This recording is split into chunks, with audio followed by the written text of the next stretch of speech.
Do you have a creative dream? Like a big dream? Like maybe you want to be a best-selling novelist. Maybe you want to be a filmmaker or a musician or, God forbid, a YouTuber. But you know what I mean. You want to do something fun and creative with your life. Let's stick with the novelist thing for a second, because if you know anything about my story, you know that I spent like a decade of my life writing books. I wrote like 11, published 9. Don't bother looking for them. You can only find one of them. The Sea of the Unknown is the story of how I got here. You can find that. Feel free to just get that off of Amazon. I don't even know where else you'd get it, to be honest. But that's a lot of books to write, to basically go nowhere, to the point that I have to explain to you, yeah, I actually wrote books, right? Like, that's kind of disappointing. Yeah, are you excited to go to the park? But what if there was an oracle that told you, you're going to be a success at being a novelist. You're going to write a best-selling novel that's going to be insane. It's going to sell millions of copies. The only thing is, it's going to be your 11th book. You're going to have to write 10 books before that. You're going to have to put all the work in. You're going to have to do everything you can to make each one of those books the best they can possibly be. You're going to pour your heart and your soul into them, and then every one of them, all 10 of them, they're going to fail. They're going to go nowhere. But that 11th, guaranteed, that 11th, it's going to pop.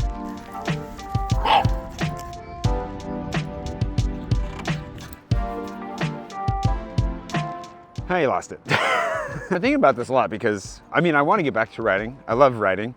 Books are some of my favorite things in the world, but did I give up just too soon? Like, I've written probably 11 books, got through the publishing process of 9 of them, and what if I continued on? What if my 10th or my 11th had been the one that made writing a sustainable element within my life? Because unfortunately, writing doesn't, I don't know if you know this, but like generally speaking, writing doesn't pay. It's definitely a passion, if nothing else. The thing is that when I wrote my first book, I had bought in completely to the idea of being an overnight success. Like, I put in a lot of work, and I was very proud of the book. In fact, I thought it was perhaps my masterpiece, my very first book, ready. I almost hit that woman in the face, I feel like. Ready to be, you know, I don't know, the next Stephen King or something? I don't know what I was thinking. J.K. Rowling, probably more. There's this really good graph in Atomic Habits. I mean, among all the millions of great things in Atomic Habits, but he has a great graph about expectations versus reality on this very thing when it comes to setting out and like trying to accomplish anything.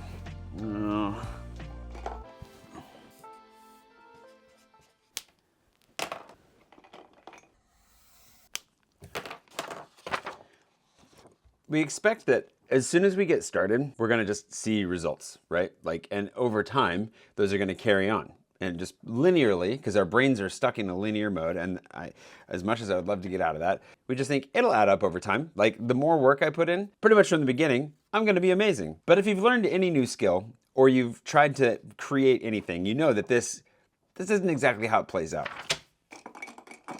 How reality tends to work is actually a lot more like this. You put in a ton of effort, and nothing seems to happen.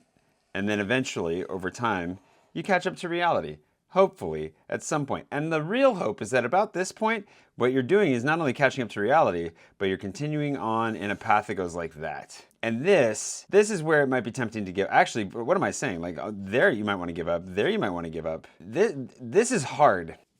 And the reason that it's hard is because, like, this gap right here between expectations and reality, that's exhausting. If you think you should be up here, but you're down here, and you spend years way below the bar, comparing yourself to all kinds of people that you think are where you should be, where you want to be, and thanks to social media, you can see thousands of people that at least appear to be exactly where you would like to be. All the aspirational content in the world can actually do you a lot of damage if you're living in this gap below here. He had a term for this in the book. I'll have to look it up. But I find that this holds true. The hard thing, however, is to believe in this. This is where I really struggle, is after having lived in this gap for a long time, a solid decade with my writing, and now like 8 years with YouTube, I feel like at times I'm approaching this curve. Like, I'm like, oh, things are starting to maybe tick upwards a little bit, hopefully. But it's really hard to undo all the training of experience and your past and all of the time you've spent feeling the weight of not living up to your own expectations.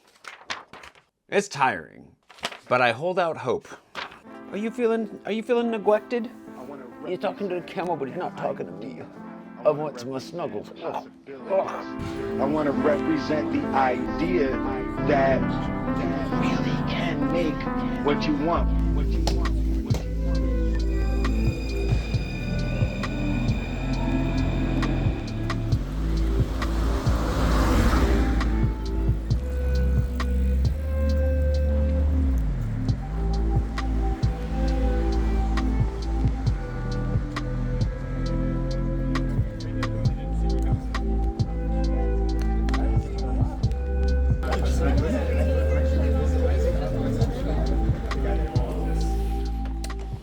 The Valley of Disappointment.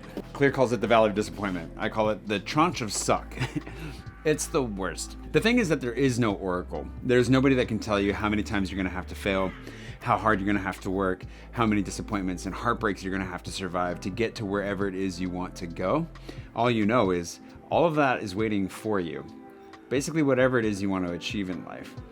And I think it's helpful to have that in mind and that perspective, because then you can really knuckle down and focus on it.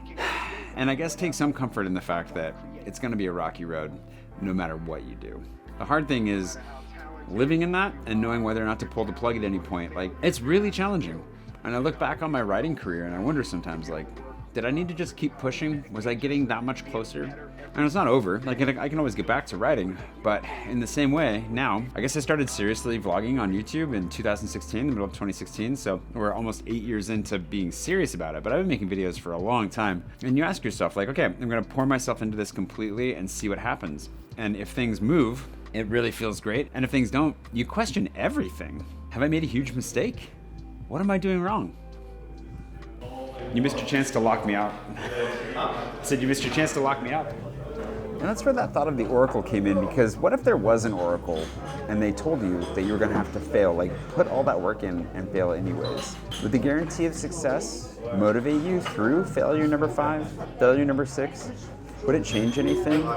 And if it does or doesn't, what does that tell you about the dream that you're setting out on? Is it the quest that you're setting out on that you really want, I guess is the question. So at the end of the day, there's no guarantee for success beyond perhaps just grinding away.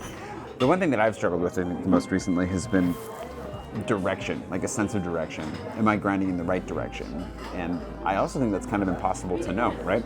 Like, you put so much effort into something, you're always trying new things, you're always making an effort at least to evolve. And at the end of the day, you simply can't know. So I guess the real answer is do what brings you to life, do it for the joy of it, and with as little expectation as possible.